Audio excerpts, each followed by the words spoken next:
யோக சித்திகள் வகை உருபல கோடியும் ஆக என்றெனக்கருள் அருட்பெருஞ்சோதி ஆக என்றெனக்கருள் அருட்பெருஞ்சோதி. யோக சித்தி என்பது 64 என சமயமத மார்க்கத்தில் குறிப்பிடுவர். இந்த 64 சித்திகளை தான் பெரிய புராணத்தில் 63 நாயன்மார்களாகவும் அதீதம் ஒன்றாகவும் வழங்கினர்.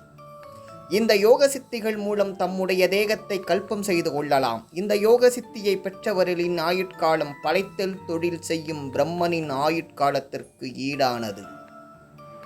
ஒருவன் இந்த யோக சித்தியை அடைவதற்கு 12 காலம் முதல் 108 காலம் வரை ஆகும்.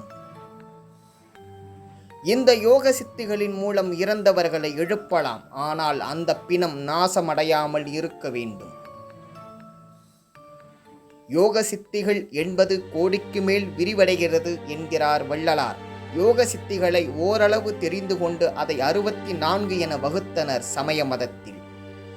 அதனால்தான் 63 நாயன்மார்களை சில சித்திகளை குறித்து கற்பனையாய் செய்த சரித்திரம் என்று சொல்லியிருப்பார் பெருமானார். ஆனால் யோக சித்திகளின் வகைகளே பல கோடியாக விரிவடைகிறது. அத்தகைய யோக சித்திகளை எல்லாம் வல்ல அருட்பெருஞ்சோதி ஆண்டவர் எனக்கு அருள வேண்டும் என்கிறார் வள்ளலார்.